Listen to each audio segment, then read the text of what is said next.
Okay, hello everyone and welcome. Before we do anything else at all today, we just need to read an important message. Award would like to begin by acknowledging and paying our respects to the Gadigal people of the Eora Nation, who are the traditional custodians of the land on which we broadcast today. Award would also like to acknowledge their culture of storytelling through art, dance and music. And we pay our respects to the elders past, present and future on other lands throughout all communities who might be participating today. Hello and welcome everyone. Welcome to the Work Behind the Work, brought to you by Award with great support from Google. My name's Ant Melder. I'm from Coffee, Cocoa, Gunpowder, Cocoa Gun as we are known, and today I'm representing Cam Blackley and the award committee. This is the fourth and final session where we get an insight into the process, the inspiration and the creative journey of various award-winning projects from this year's awards. Before I pass over to to Matty and Dave, I just want to give you a little bit of background on why I love the Work Behind the Work so much. Just a little anecdote that I wanted to share with you. I used to work at Saatchi's in London and worked with this amazing guy called Robert Senior, who was the CEO at Saatchi London and at Saatchi and Fallon as well. And when he was at Fallon, Robert Senior was the suit who kind of did Sony balls, and he was the guy who sold Sony balls. And he told us this awesome story that basically the first time he presented the script for Sony balls, the famous head with the bouncing balls down the hill in San Francisco, the Sony client was like, "Nah, that's we're not interested, not right." And the second time he presented that the script, the client was still like, "No, we don't want that." Third time, the client was getting a bit pissed off. The fourth time, really pissed off. And the fifth time, the client said to Robert, "Look, if we see this bouncing ball script again, you guys are fired. We're not doing the ball script. We don't want to see the script again. Don't show it to us, or there's going to be an issue." And then the sixth time, he sold it, and they made that great ad. I always just thought that was such an amazing story. That Robert told us, so inspiring, and it sort of obviously speaks loads to Robert Senior's ninja suiting skills. But when I spoke to him a bit more about it, he told me that basically every time in those painful meetings when he kept on presenting that ball script, every time he did that, he also present another script alongside. So they kind of went, "Look, we've been working on this script, we still love this other script." And that was just like a little detail of how that process worked that he kind of told me that was so important. Just the initial story of just sounded like, oh, what a legend. He just kind of somehow bulldozed it through. But the truth was just in the detail that every time he kind of presented it again, he also kind of had another script, another thing along a way to sort of smooth it through. And I think it's like those kinds of details, like the process behind these amazing things, that is at the heart of this series. And I think, everyone loves the big award, the shiny awards, the press release day, all of that stuff. But it's like the nuts and bolts of how we ever get to anything great, like the work we're going to talk about today, that is really important. So that's kind of some sort of context on why I love this stuff. I know today's going to be super inspiring. Just to let everyone know, the session's being recorded and it will be made available later on the usual channels. As before, if you've been watching us live, you'll know that you've got a chance to add your questions in the Q&A box. So as soon as we get into that, throughout the session, just add your questions. Matty and Dave are going to pick them up, and then we can ask those questions to the guys at the end, the guys that have done this amazing idea. To kickstart the actual session itself, I'm going to hand over to Matty, Burton and Dave Bowman from Google. Matty and Dave, I mean, they probably don't need this introduction. I'm sure most people watching this know, the legends that are Matty and Dave. They've obviously worked together for over 20 years in multiple creatively led companies, different parts of the world. This little intro that's been written out is annoyingly amazing. They've obviously got one of those reels that makes every creative jealous. They've worked at the Glue Society, Droga 5 New York, TBWA Sydney. They founded Special Group Australia. Matty and Dave currently lead Google PI, a team of creative software engineers and producers and business partners who help make Google technology accessible, useful and exciting for the 4.8 billion users across Asia Pacific. Throughout their advertising career, these guys have been recognised at the highest levels in industry award shows and beyond.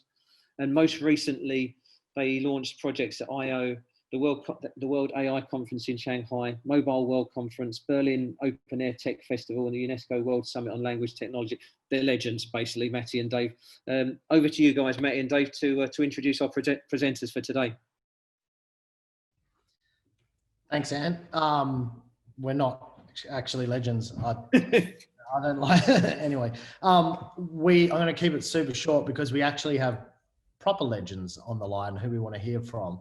They're going to be talking about the Grave of Thrones work, which is one of my favorites from last year, and I know it's one of Dave's as well. Made us insanely jealous, which is a good feeling. But first, I want to introduce Tommy Cehak. He also probably needs no introduction because he's been working around the traps for quite a long time.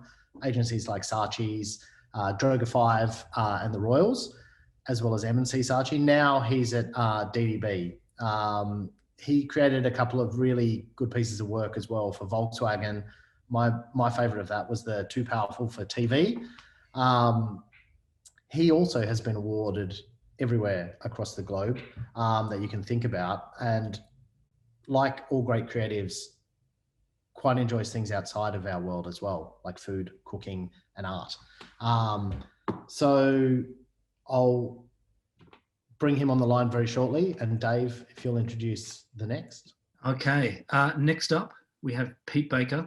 I was lucky enough to meet Pete when he walked through the doors of the Glue Society 16 years ago, back in 2004, when he just won award school. I vividly remember, as I'm sure you do, Matty, his book was unlike anything we'd ever seen before.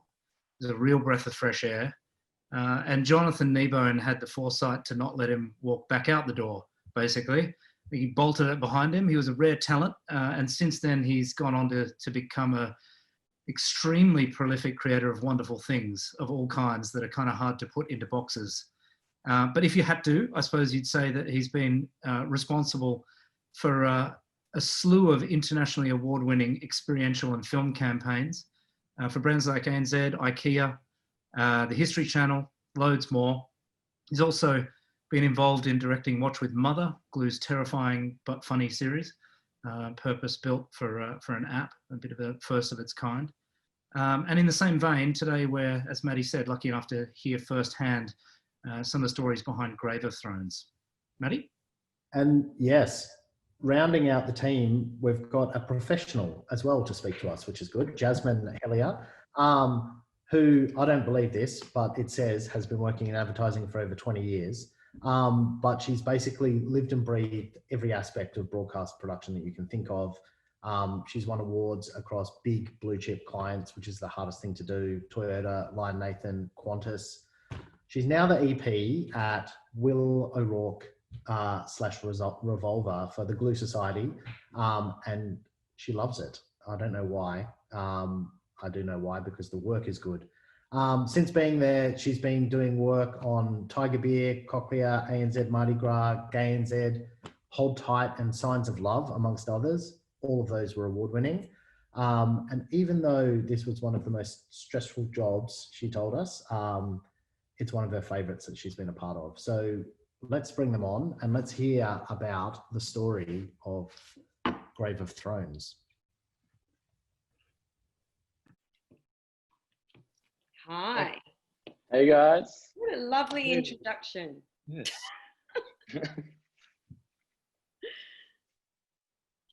It's Tommy. Where's Pete? I'm here. Share the screen.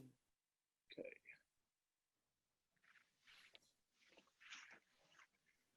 I had one job. Okay, here we go. So Tommy, do you want to sort of start? Yeah, you're going to share your screen and we'll get the going. screen down below Right. on the bar at the bottom there. Sorry about this. Gotcha. Yay.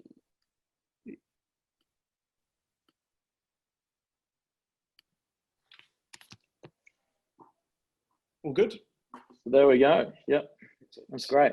So thanks guys for those introductions, and g'day to everyone at home watching or at work or wherever you're watching. This is the Grave of Thrones edition of Work Behind the Work, aptly titled How to Build a Graveyard in 5 Weeks. You want to flick to the next one, Pete? So this prezzo is full of spoilers. So if you're a fan of the show and haven't finished watching, now's your time to kind of switch off, go finish the show, maybe come watch this back on YouTube, as Tony said, and as Ant said previously, and all the other channels. But everyone dies, so don't worry about it. So let's start at the start, the brief. We knew it was a huge creative opportunity when we were given this brief, because shows like Game of Thrones don't come around that often. It had 7 massive seasons. It was the biggest show on television. It infiltrated every part of culture. It was part of every dinner conversation and work conversation ever. So there was a huge responsibility on us as creators.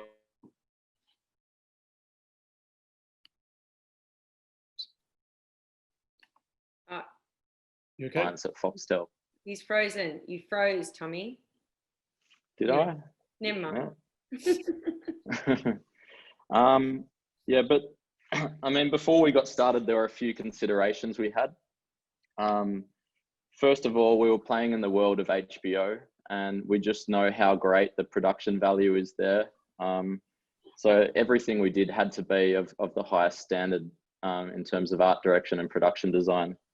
The other thing we were thinking about is the season 8 trailers for Game of Thrones had already dropped, and as you'd expect, they had amazing production value. There were dragons through it, you know, hectic deaths. There was absolutely no way, time and budget wise, that we were going to be able to out HBO in terms of film. And I guess the third major consideration we had was we didn't have access to any of the talent from the show. And another curveball was we couldn't use any of their likenesses in what we did as well. And we'd kept our sort of finger on the pulse of what was coming out overseas in the other markets.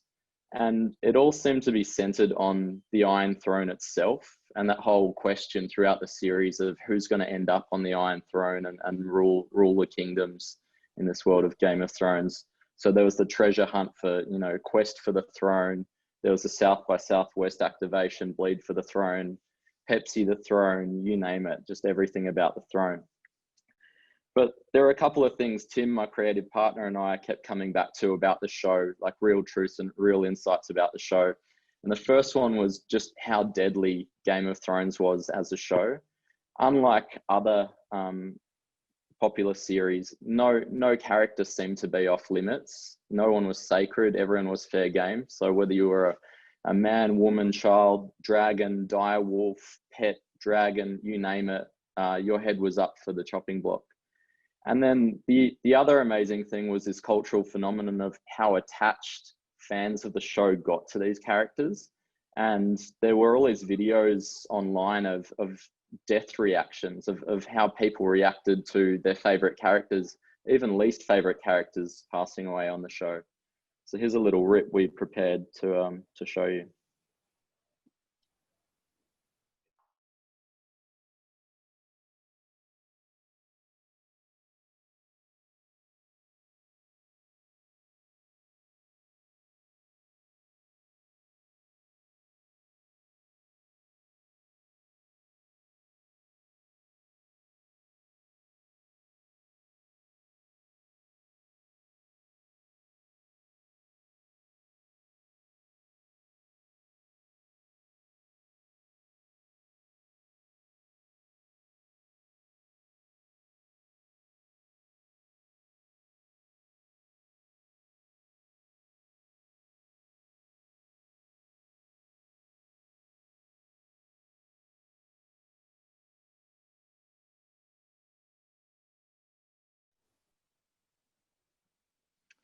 So we're like, let's build a graveyard. You know, the deaths of these characters were so abrupt, and the fans didn't get the chance to say goodbye to them. So we decided to build a final resting place for these characters where fans could come and mourn them and pay their respects to the dead.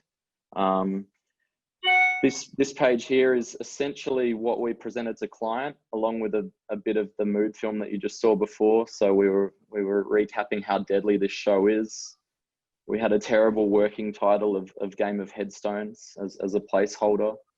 And then we were talking about how we'd decorate the graves of our favorite, but also like the most divisive characters from the show, those that would get the most emotional reaction from fans. We're even talking about how we'd represent different characters in different ways within the graveyard. So those of a higher social standing within the show would have more ornate graves and bigger graves. And then the paupers and the foot soldiers would have really, I guess, really average graves.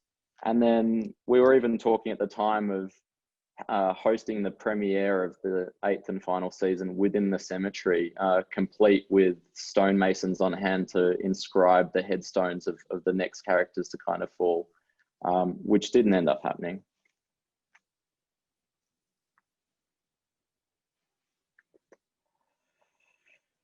So Joe McAllister, our client at Foxtel, and her team, the content team, they were amazing. We owe a lot to her and the faith that they had in us. We'd never worked on an activation of this scale with them before, but they brought the idea in the room based on the passion and the enthusiasm we had for it. And they just believed in us so much.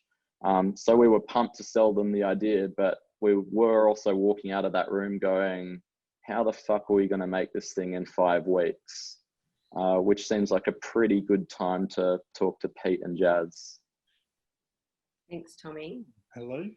Yeah, so look, I mean, this is one of those jobs that came in and we, obviously wanted to do straight away. It's an amazing idea.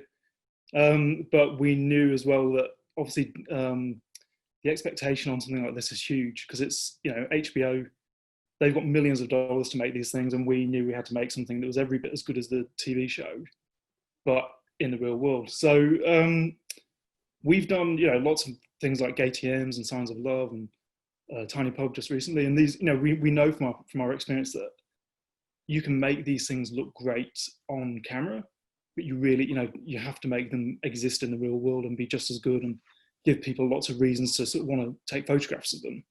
Because these days, everything is about making an Instagram post. So, I just sort of set to work on the treatments and came at it a couple of different ways, but it was all about, creating scale and just really being a fan. And you had to be a fan to do this job. I don't know what you thought though, Jazz, when I first gave you. I was going to say you're very passionate about it. So when we put the treatment, together, it was so detailed, and you felt very passionate about it. So, I know that it was. We realised we only had 5 weeks to do this. The budget wasn't big, but we decided, everyone felt very passionate about it. So we wanted to, make a go of it. So we, you came up with a really lovely treatment. So this is just a little film just to sort of show you my process. So when any job that comes in, really, I just sort of do heaps of research. So the first week, was all about just sort of looking at cemeteries. There's 3 cemeteries that I, came to mind. There's one Brompton in London, which I used to live next to. There's the Waverley Cemetery in Sydney, and then there's one Karori here in Wellington. And it was really just like this thing of, just exploring the hierarchy of cemeteries, the different ages, the sort of Gothic style, the way that, different people have their own, aesthetic, and sort of bringing that to life, really. Tommy touched on it before, like we realised we needed sort of 4 levels of hierarchy. So we had the mausoleums, the central monument, which became the Joffrey head, headstones for fan favourites, and then these paupers' graves. What that sort of did was allow us to bring the flavour of Westeros and the HBO show into this, but have scale, because you need to have scale with anything like this. And the original idea was, there was something like 100,000 characters that had died on the show, and we wanted to get as many of those into this as we could. So we sort of got that down to 200 characters and started developing it from there. This was another idea as well. So just so you can see really how we work, we sort of went, okay, that approach is really the expensive approach. You know, to be sort of responsible, this is another way we could do it, which was like a war cemetery. What it would do from a production point of view would make everything modular, so we could just make, you know, hundreds of these headstones. But we shared it with the guys, and we all sort of felt like it wasn't the right way to go. And then Tommy, you said as well there was a bit of an issue around the date. The date of the premiere was only a couple of weeks out from Anzac Day, so we didn't want that comparison of, you know, doing something for HBO and real war cemeteries so close in time. But I think it just came down to, were we honouring the world of HBO and Game of Thrones as well by taking this approach? And I think we all agreed that it was a no-go. Yeah. And needed a lot more detail than just an infinity cemetery in the end. So, and it probably, like, when you get to that level of scale anyway, you probably would end up spending a load of money anyway on something that you didn't love as much. Yeah. Yeah. So this... Okay, so this is just to give you a bit of insight into how we approached it. So we had 200 characters. The sort of second week of the whole project, I, with Izzy, who's another producer at Revolver, we went through all of these characters from the show, found out how they died, what their family sigils were, any quotes from the show, you know, all of these sort of iconic moments and the details that we wanted to build into the sets. So I don't even know if a lot of people realise that we did all of this, because a lot, you know, often you see the big Joffrey head, but actually, you know, everything from the mausoleums to, you know, down to the pauper graves had all these little Easter eggs hidden in them. So we found things like this character, she was poisoned and she sort of bled from her nose, and we wanted to build that in so that people would find it. It becomes another sort of Instagram moment. You know, the family sigil here with the heart and the flames, and that was built on the back of one of the mausoleums. You might never have seen it, but if you did find it, it was, you know, awesome. We also inscribed, so instead of obviously when the characters died, we inscribed which episode they died in and how they died, and that allowed people to sort of go back to the show and watch the deaths again. So it was all about creating these layers of interaction. And as I said before, it's had to be on the scale of HBO production, but the difference is it had to exist in the real world and hold up to scrutiny, because people thought these were real stone, but actually they were just, you know, foam that was painted. So like this character, she was, you know, burnt at the stake. She had this disfigurement to work that into her design. There you go. Even the ravens. So we had these ravens that we couldn't find any in Australia that were going to be good enough to hold up. So we got them imported from London, I think it was. Yes. Yeah. So there you go.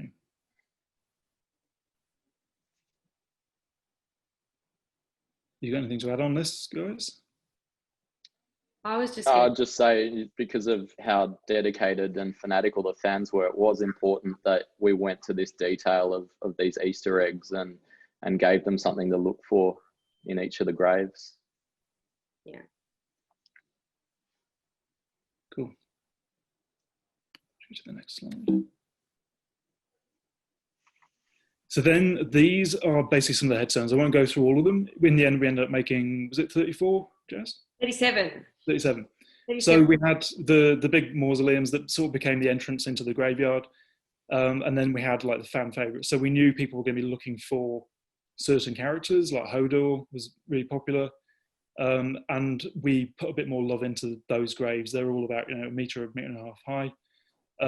And again, we started with the characters. So we looked at, you know, what they look like, what they were famous for in terms of quotes. Like, he only ever said Hodor, so we didn't have much to work with.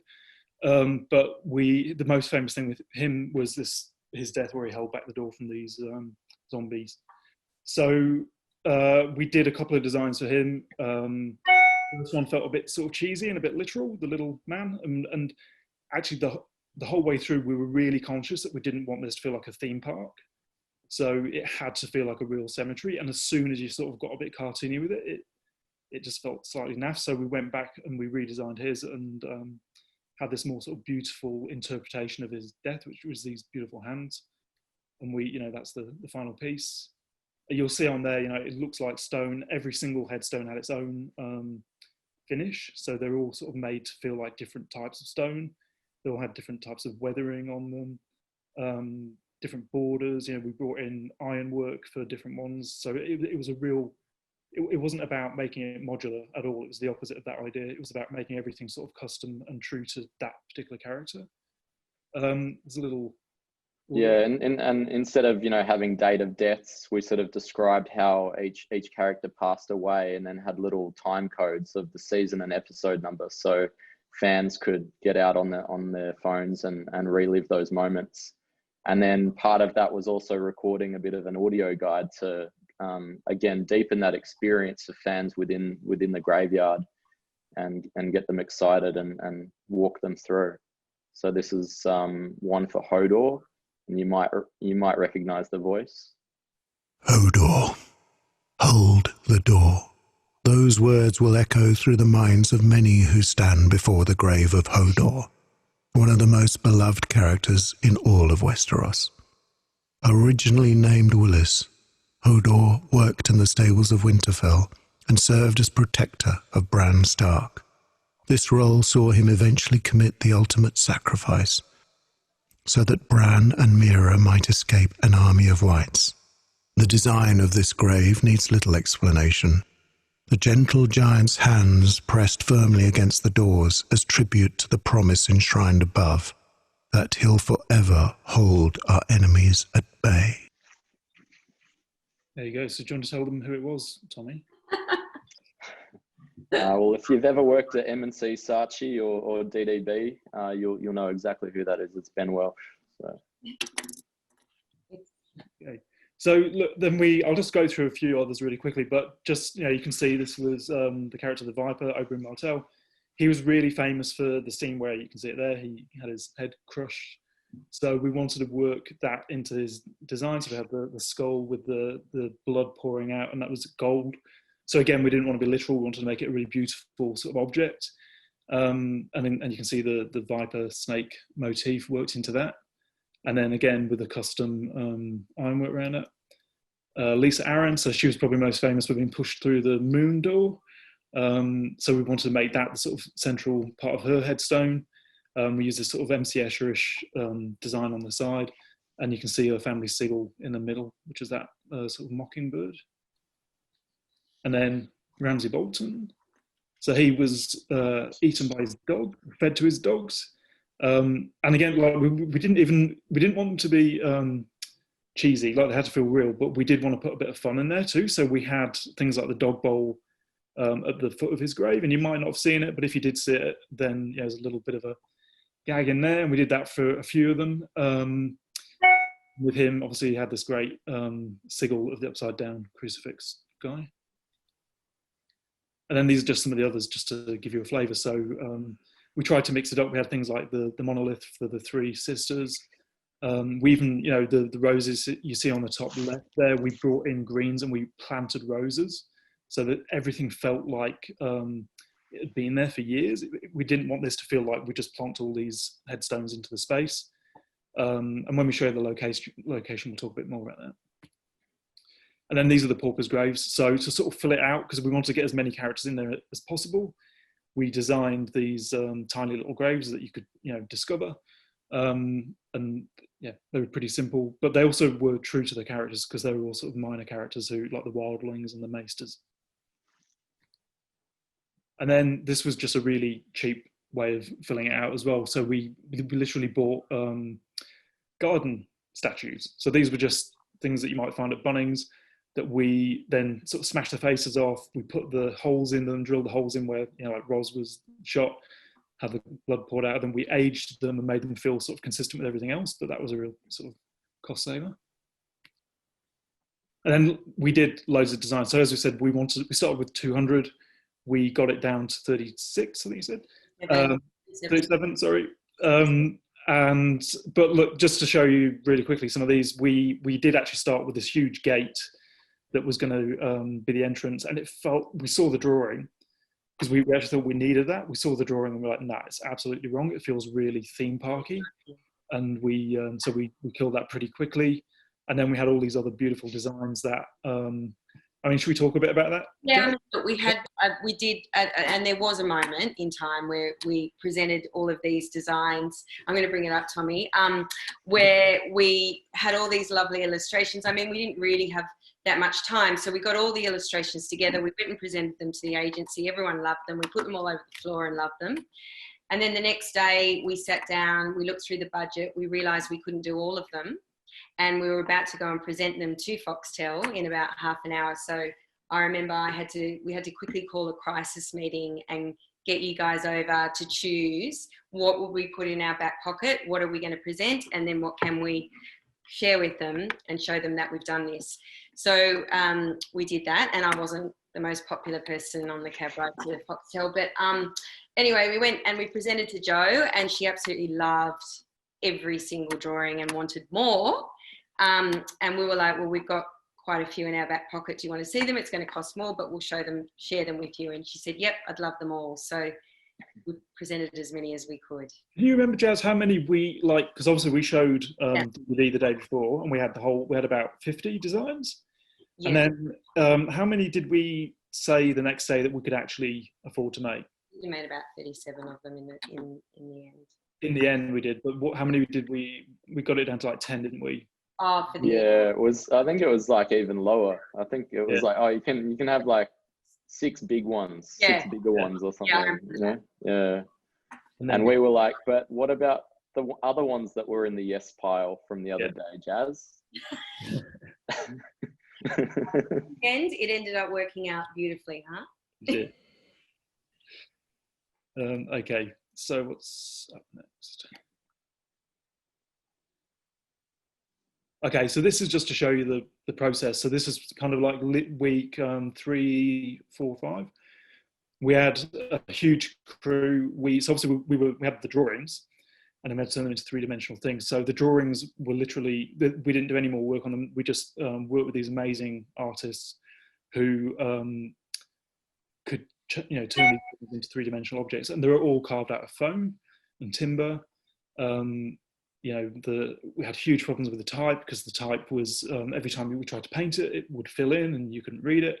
So there's a lot of trial and error as we went through things like that. Direwolf, turning that 2-dimensional design into a 3-dimensional thing was actually really hard.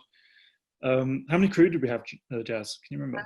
I think we probably, there were a lot. It was about 2,500 hours of work that we did in about 3 weeks. People were working night and day and weekends, and we ended up having 36 people, I think, that were constructing everything. And then we had about 7 or so that were greens, and they'd bring in all the greens and prop the area as ends. And then I guess that just in regards to that, because you were saying it before, is that, they were made out of poly and they were treated, but we were bringing in, like, the mausoleums needed 8 people to carry them. And they were over 500 kilos each. So they were quite heavy. And I remember we ended up having to cut them so that they would fit into the location as well. That's the thing, wasn't it, with the location? We couldn't damage it because it was a really, we'll get to it in a sec, but we had to make sure that the graves fit into the location, and we didn't dig them into the ground or anything like that. Right. And then the Joffrey head, I think, was about 4 guys, and that was 100 kilos in weight for the Joffrey head in the end. And the other thing we had was we grew our own moss for this job. Moss? Yeah. So you saw some of it in there. We did use fake moss as well, but we did actually grow our own moss. That was the kind of level of detail. And we had to be really careful with that because when we'll get to that when we talk about the locations, but we weren't able to mix the various moss with the certain vegetation on the particular area, and the ranges were all over that. So we had to be very careful. Yeah. So, I mean, we were blown away by the designs that the guys came back with. And, when we started seeing visualizations of each grave, we realized we were really onto the cusp of something pretty special. But I think probably the biggest thing we pushed back on, the thing we kept talking about, was like every iconic campaign has that centerpiece, that key visual that just summarizes the campaign in a single image. It's the thing you see all over the internet. It's that shareable, PRable moment. And this is it for us. This is what we pushed back on. And Pete will kind of take you on a journey of where it started and where we ended up. Yeah, I mean, it's funny because it wasn't even in the mix when we first presented it, and then we had that conversation because we knew that we wanted to use Joffrey, like he was the character that everyone loved to hate, and it just felt like we had to have him as the central thing. But we had this problem where we weren't allowed to show his face, so we'd been told, that legally there was just no way we could do it. So we did a few designs. The first one was this. This is actually not the final drawing, but it's the best I could find from the vault. But it was the idea that it was this sort of tower, and it would be the centerpiece that everyone sort of walked around. It was this, really beautiful. It was inspired by the buildings in the city that he lived in, and it would have had a crown, his crown on top of it, and the blood pouring down it. But we all sort of looked at it and went, it's just not. It doesn't. It's not the thing. You just know it's not the thing. So we sort of, just really quickly thought about it. I think it was just before we went over to Foxtel, and just sort of had this idea of a giant head. And I think you guys just went, don't worry about the legal side of it. We just we'll figure it out. So we had this idea of this huge head, and the idea was sort of, it was either going to be like a half finished statue to him, or we sort of ran with this idea that it was this enormous statue that had collapsed into the graveyard. So it was based on his death scene, which was this the sort of iconic thing where the blood's pouring out of his nose, and so we did loads of different sketches of it, probably more than any of them, because we had to try and find ways to disguise him. So this is probably near to where it ended up, but you can see, we put cracks in his face and we tried to cover him with greens, and we built rock around him. So, even taking the pupils out of the eyes, which looked beautiful because it was very sort of like he looked dead, but it was another attempt at trying to, disguise him. But then we got to a point where it's like, you can only disguise him so much. So you see on these illustrations, he was, we tried different angles, we tried burying him. I think this little one at the bottom is probably the closest to where we ended up. Yeah. So, and then the location. So we started looking really early on for places, because we know, like, any activation you do, you want to be in the middle of the city. You need to be, where people are going to be. So you want to get passers-by. We knew with this that we'd get heaps of fans who'd seek it out. We could have put it anywhere and fans would have come, but it was all about just getting casual passers-by as well, because at the end of the day, it is an ad for Foxtel. The first place that came to mind was actually Paddington Reservoir. So it's this, if you don't know, it's in the middle of Paddington, in the middle of Sydney.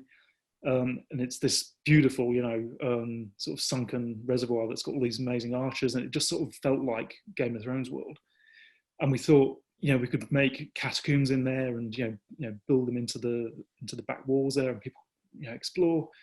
And it was bang in the middle of everything. But Jazz, do you want to talk a bit about why we didn't?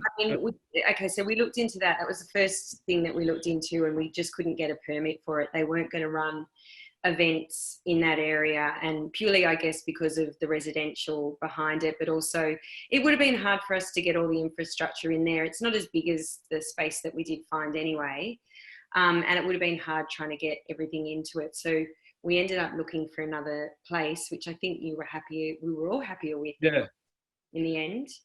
Which was, that was at Fernley Grounds, which is, and I don't know, I mean, I'm sure lots of people got along and saw all of this, but it was right near the new kids bike park in Fernley Grounds, and it was perfect. You can talk about it, Pete, though, why you loved it. Yeah, I mean, it sort of looks like nothing when you see it on these shots, but it was, when you're there, it had this sort of natural amphitheatre made of trees. So there was already, we needed a space that we could guide people around and that they wouldn't all sort of, disappear off. And it had, long grass, so it sort of, contained it. And it had these trees that we just loved. And, you might not even see them, but it had these trees that had this bark that was like dragon scale. So there were all these little things about it that we just loved, and obviously the location. And we knew that, we could, put the mausoleums at the front and sort of create a natural entranceway, because we got rid of the gate. So we used the mausoleums to do that job and sort of feed people through. And then we could, put Joffrey in the middle and then sort of scatter, make the most of what we had and spread them out through the location. As Jazz said, though, there were a lot of problems with, what we were allowed to do there. And because of that, we had to sort of previs everything, which I mean, looking at it now, it's crazy. Like we did so much prep for it, but we had to know where everything was going to go so that we could get the council on board. Do you want to talk a bit about that, Jack? The Rangers as well, because I think they were very particular about where we were going to be not digging, putting the tombstones and placing everything. So they, as I said before, they didn't want to mix, vegetation with what we had brought in. So they used to monitor the area quite a bit, although I think they really liked the show as well. So that's why they were there quite a bit. Everyone wanted to see what we were doing. But yeah, it was, in the end, it was 2,000 square meters that we were able to use. Cool. Yeah, so I mean, amazingly, we didn't really have much of a paid media budget for this campaign. I think we literally had a full page newspaper ad, and if you go back one, Pete, full page newspaper ad and a couple of targeted Facebook posts on social. We had a few tense conversations around, if we build it, will anyone come? One of our creative directors actually got banned from meetings because he fought so hard, tooth and nail, to have that little bit of paid media behind it, just as a backup. So yeah, we were wondering, what if no one comes? It was a bit of a risk. Then this was the first wasn't it? Yeah, so this is the first brilliant shot of the Grave of Thrones that made it out into the world while we were bumping in. So even though we did our best to kind of shield our activity in Fernley Grounds at Centennial Park, this was actually taken by our lighting guy who was under embargo. And you can see the buckets and drills, and the right-hand mausoleum there doesn't even have the stag head on it, and it's all looking like a bit of a mess. We were rapidly setting up for a VIP launch event, which we'd invited media and influencers to, who we were relying a lot on as well to kind of photograph and share these moments. And then at the same time, we had Rom Pereira from Photoplay going around shooting things as we finished them, to kind of put together a bit of a press kit that we could share, so that the proper visuals of the campaign could kind of make it out into the world. It didn't really matter, did it, in the end, that this was the concrete playground? Like all the rubberneckers in the park and the cyclists and the kids and that, they were all taking shots as well. So it didn't affect us too much. So yeah, thankfully all the other media outlets held out for the final visuals, and we got hundreds of pieces of coverage around the world as a result. Cool. So this is the launch, isn't it? Actual event.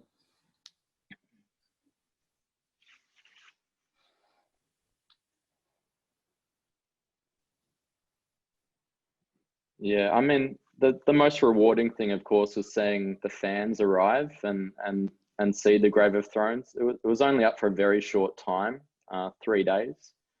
And due to the opening hours of Centennial Park, it was only open during daylight hours as well. So to have like over 40,000 people visit in those 3 days was quite remarkable.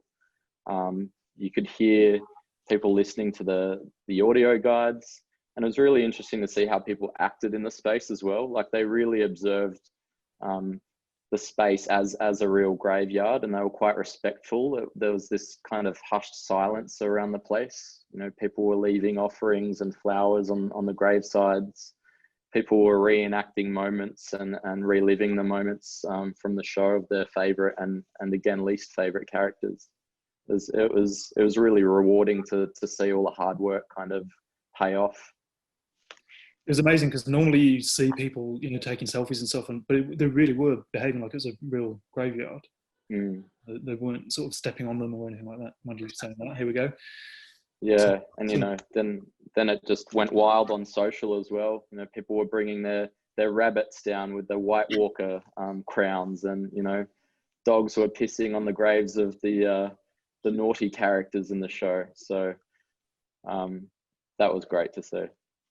it felt like a tick of approval from the fans, and that we'd done our job right, and we'd really celebrated what was quite a cultural phenomenon.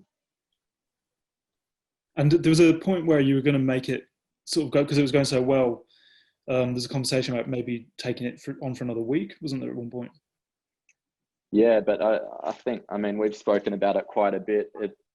We probably wouldn't have got much more out of it. You know, the excitement for the premiere would have been over. I think we literally bumped it out the day of the premiere. So, you know, we'd kind of run our race, I think, in those 3 days. Yeah. You don't really need more than that. Once you've got all of the PR and, you know, everyone had been down and everyone had done the job of sharing it for you, like it sort of, you know, been this huge success. But I remember early on you said, when you first pitched it to us, you were asking us about, you know, maybe even having gravestones that, you know, if it had kept going while the show was on, that we'd keep adding to the graveyard. That was one of the original ideas, wasn't it? Yeah, I mean, we didn't know what was going to happen. And, you know, people who visited the graveyard maybe thought we did know what was going to happen in the show, but we had absolutely no idea. But we had ideas of like digging empty graves within the site, and maybe one was the size of a dwarf, sort of alluding to the fact that maybe Tyrion was about to die next. I mean, thank God we hadn't, because he didn't quite die in that series. But yeah, we did want to keep the story going if we were able to extend the activation. That's pretty much it. I mean, then these are the key learnings. So, I mean, okay, so for me, I mean, of course, I've said more time and more money, but normally, I guess with these activations, we normally get at least 8 to 10 weeks, sometimes 12 weeks to build these, and we only had 5 weeks. So for me, I would, you know, the learning is that I would love it if we did have more time and money next time, because we had less time to rebuild things or redraw things. We also had to throw double the amount of labour and workers towards this. So in the end, it costs quite a lot to actually get this done. So more time and more money for me. Tommy? Oh. Yeah, for me, it was all about, not bullshitting the fans. So, fans of the show were so fanatical for a number of reasons. I mean, the storyline, the characters, but also the production value. So we really had like a huge responsibility not to kind of break that illusion and serve up something that wasn't to that standard. And so seeing the way people reacted to the Grave of Thrones activation, the way they behaved in the space, and then even seeing what the catacombs in season 8 looked like on the actual show. I mean, huge tip of the hat to Pete, Jazz and the team, because they did an amazing job. It was bloody brilliant. And I think, we're all still talking about it. Cool. And for me, it was just about tough conversations can lead to better work. So, just going back to the day when we'd shared all these designs with you and sort of then said, you can't have them all, and it wasn't ideal. None of us wanted to be in that position, but actually what it did was force us to go, what's really important with this job? Is it the craft? Is it the scale? Is it, how many characters do we need to make this successful? And I think that was the day that forced us, to go, we need this, this Joffrey head, we need this huge central image. So, every job has those conversations. There's always one day, and that was ours, and it worked out well. That's the end.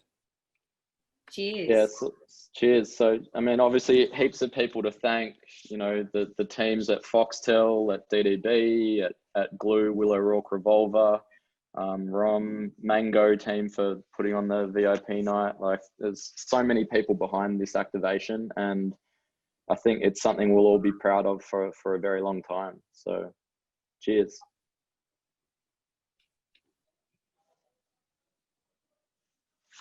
Guys, that was amazing. You might be able to tell in the Q&A there aren't that many questions, because I think everyone's just sitting here going,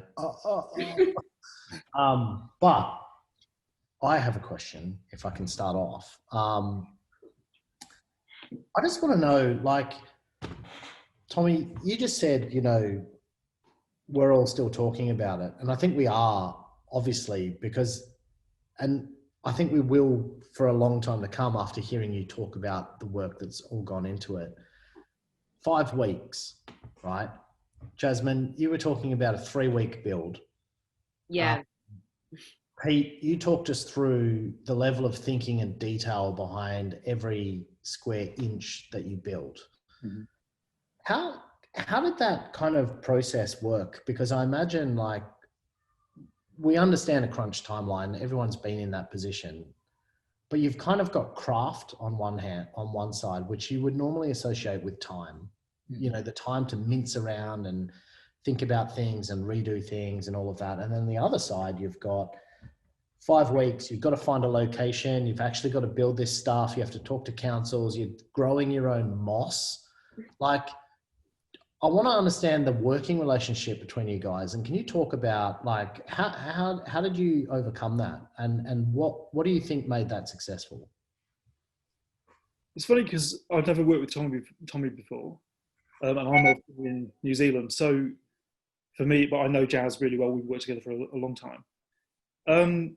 It's just about, I don't know, diving in. And, for me, I in a way, being here really works well because I'm not, I come over, obviously a couple of weeks into the job, but the first 2 weeks I was just sort of here talking to Jazz, talking to Izzy, delving into this world of detail and pulling everything out and trying to make sense of it and then just sharing it. And because you're not in the room in that instance, it was really useful because it was just like, yes, no, what do you think of this? Is this possible? Lots of conversations. And the same, obviously with the agency, we just get together, talk, and make it happen. And you just have to, like, when you've got a deadline, you just have to make it work. And collaborate very well together. But I was actually going to say, you've also got to be a diehard fan because then you do a lot of research. Yeah. Like, you know what you want, what characters you want, what you want to work with. So that you did a lot of research up front. Yeah. But then so did Tommy and Timmy. So they did, we all collaborated together. It was funny actually, like, when we came to do this talk, you sent over the original deck that you'd shared with us, and it's almost like we made exactly what you guys came up with. You had the mausoleums and all the different tiers in there, and the aesthetic and everything. It was all in there. The only bits we took out were around the sort of PR launch, and it's sort of rare to make what's on the page like that. You spoke before about the fans obviously feeling a real sense of ownership over the show and its characters.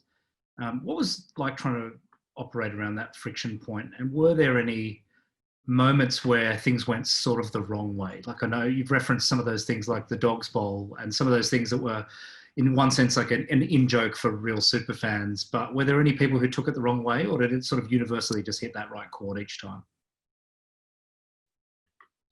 What do you think, Tom? Sorry, I just dropped out, so I missed that. Was it a question about the levity and the jokes and stuff in the graves? Yeah, just asking if any went the wrong way with some of those super fans, or if they all kind of really just sort of did land. Not to my knowledge at all, no. I mean, the levity was a call early on in that, like, we weren't building an actual graveyard. It was obviously a memorial to the characters in the show. And I mean, there are comedic beats throughout the show as well. So it felt kind of normal to put things in there, like, a quote from Ogre and Martel on his headstone saying, "Today is not the day I die," and like, people would appreciate that because they were fans and they knew that was something he said, yet it was on his monument. And again, like the way we depicted people dying, the Tywin Lannister got hit with a crossbow on the toilet, and so we had a crossbow bolt hanging out of his headstone. It was just, again, an homage to the show, to the writing, and to the characters. That's awesome. We've got a few questions coming through now, so I'm going to start getting through them, if that's okay. One is around timelines, which I imagine Jasmin's probably going to go to you. But like, when you're in this position with such a time crunch, how do you allocate the time that you need? And like, do they slip over, or do you have a strict timeline? Well, we had a strict timeline because we got sign off exactly 5 weeks to the day we were live. So, so what we had to do was make sure that we collaborated a lot with the production designer as well, who worked with Pete very closely, and also the boys from DDB. So we had a construction team that were building whilst we were almost designing as well, in a way. So there was a lot of research. We kind of didn't really have, I mean, look, I said 3 weeks that we were building, but it was 5 weeks that we had. So I think there was a bit of design going on whilst we were building at the same time. And there was a lot of people that we threw towards it. So that's why I said that's the most stressful job I've ever worked on, but I really enjoyed it because of, how it became. But it was, there was a lot of people involved. And we didn't have a movable date either. Like we were aiming to hit the night of the premiere, which was a Monday night. That wasn't going to change. So it was always going to have to be bumped in, the Thursday beforehand to get those 3 full days over the weekend, Friday, Saturday, Sunday. We've got a good follow-up question from Dan that is such an amazing activation. Great work. You should all be proud. Can I ask why the timeline was so short? I imagine it took a lot longer than 5 weeks to make the show. So this has got to be a story there. Tommy, you can answer that. Well, I won't tell Jazz how long we had the brief sort of floating around in the creative department because she might have a heart attack. Creatively, it wasn't a secret that there was the final season coming out for Game of Thrones. And we had primed the client, and the client had expressed interest in doing something special, way more above and beyond just running the trailers for season 8. I don't know. I just think it was just maybe the process, and we did present a lot of ideas that we liked as an agency, but always had Grave of Thrones as the favorite. And then of course Foxtel have their approval system as well, so they had to kind of sell it up the chain and secure the funds to make it happen. It just wasn't the quickest process for us, but thankfully the guys pulled it off. I mean, I'm selfishly sort of glad that you put yourselves under that pressure, because I worry sometimes if you had 16 weeks to make something, like the sort of things you'd talk yourselves out of, or kind of maybe go down a bit of a rabbit hole, and it would kind of manifest itself. Totally. We did talk about that. Yeah, and I did sort of disagree with Jazz's more time thing, because momentum's so key with a project like this, and I think we just had to get it done. And we were lucky that we had every bloody hand sculptor in Sydney available to work on this, and there was no Star Wars film being shot at the time, so that was kind of the perfect storm. And we just had to muck in. When type wasn't working, we just had to reset type in late into the evenings and get it off to get routed again and then rendered again. So yeah, we just had to keep going, keep pushing through. I was just going to just jump in just very quickly to say, look, I know it's 4 o'clock or 1 minute past 4. I don't, if everyone's enjoying it as much as I am, there's still quite a few questions that are popping through. So I was just going to, we might just run over sort of 5 or 10 minutes and just have a few more questions. So I'll hand back over to Matty and Dave for some of those questions. No worries. There was a good segue from what you guys were just talking about. First of all, Pete, you did a throwaway comment like, oh, these are just things that you could buy at Bunnings. I don't know what Bunnings you shop at, by the way. But it's from Paul Edwards. He's taking his hat off to you, obviously. He's worked in the experiential world for a while. And it's a really interesting comment, I think. Like, did you use any new partners that you hadn't used before on this job? No. So Enzo was a production designer. I've worked with Enzo a lot over the years. But there were crew that he brought in that I'd never worked with before, who were lots of, as Tommy said, film guys.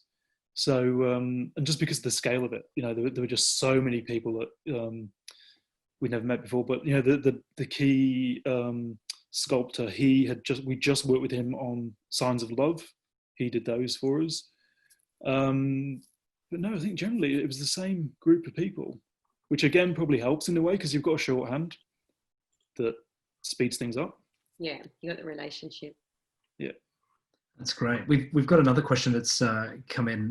When you talk about the quality of production, were there any copyright issues along the way to ensure things looked or seemed a certain way? And then a follow-up to that, because you got into it about Joffrey. Apologies, besides Joffrey's head. So were there any other kind of moments that you had to sort of smart around and find a kind of clever fix for on the fly? Very early on, we did have to loop in HBO as an FYI to let them know that we were doing it. And, you know, the team at Foxtel seemed to think it was, it won't be too big a deal, so don't worry about it as long as we kind of keep them in the loop. And we were expecting them to be a lot more hands-on than they were. Like, I don't think we even heard back from them. And then with the Joffrey thing, I mean, we did try and disguise his likeness quite enough. I think, you know, IP-wise, there's a 10% rule or something where you can change your likeness. I don't know how you prove that. I'm pretty sure legally we did. But no other issues that I'm aware of, Pete. No. No, don't think so. No. No, not at that time. Yeah, cool. You spoke also a fair bit, Tommy, around your very brave client. There's a question in here that I think is quite interesting. So, like, on one side, what do you think excited them about the idea? And then on the second side is, how were you measuring the success, or how were they measuring success from it? Well, I mean, success for them was probably twofold. It was, you know, obviously subscriptions to Foxtel and reminding people of Foxtel being the home of Game of Thrones, the biggest show on television. So they got a sensational uplift in that. But also from a brand perspective, I think you're looking at like the SVOD suppliers like Netflix and Prime and the Stands of the world. They kind of got an inherent coolness about them that maybe cable company like Foxtel don't have. And so by doing something like this, I feel like they were, you know, getting a lot of cool cred from the show by putting on an experience that people were enjoying in such a way. And I mean, it was reflected in their figures from what we've heard from Jo and her team anyway. So, yeah. Excellent.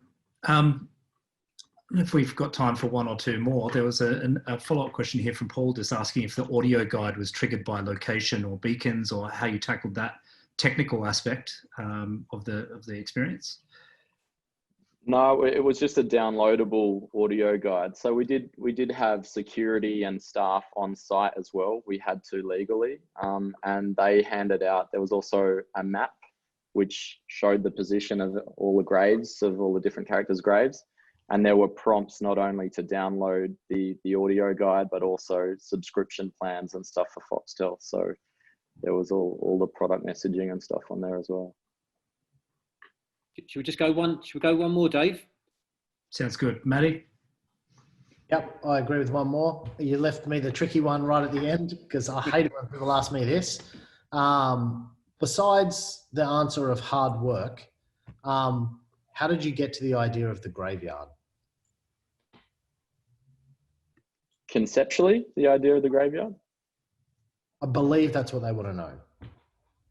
Well, I mean, as we said earlier, it wasn't the hugest leaping off point. Tim and I were brainstorming. A lot of the ideas we had around the show was linked to how deadly it was and how many characters died and such bloodthirsty manners. And then also how people reacted to these characters as though they were real family members or friends. And it felt like a nice thing to do, to give them a place and a way to kind of mourn these long lost characters, these loved characters of theirs. So, I mean, it's kind of as simple and as difficult as that, but you still got to do the rigor around finding the truth in the show and you know, still got to do the work. I said you couldn't use the hard work as an answer. It was easy. We just did it. Thank you so much, guys. Thanks, everyone. Just, I'm going to wrap things up now. So it's just left to me to sort of say a few important thank yous. on behalf of Cam Blackley and the award committee and the advertising, I keep wanting to say the Comms Council, but the Advertising Council of Australia. Thank you so much, Tommy, Pete and Jasmin. I mean, just, phenomenal piece of work. That's been awesome to just really sort of dig behind. I actually didn't know the 5 weeks thing, so that was awesome. Also, the picture you flashed up of Paddington Reservoir, the original location choice, that was my house in the background. I would have been able to see from there. I didn't know that was the case. I'm so gutted that it wasn't that. I could have seen it from my window. But yeah, amazing. Thank you. Massive thank you also to Joe and Sarah from the Comms Council, the Advertising Council. That's Joe and Sarah, the wonderful production support team on this thing. And then thank you very, very much to our sponsor, Google. They have really stepped up over this for this and for other stuff. Over the COVID thing, the ongoing support of awards in the industry from Google has been amazing as friends and supporters. And obviously a massive part of that is a big thank you to Matty and Dave. I know you guys are, where are they? I can see them. They're way too lurking. They're legends, but they are. Thank you so much, guys. We really appreciate it. Thanks everyone, and have a great weekend. Thanks so guys. much.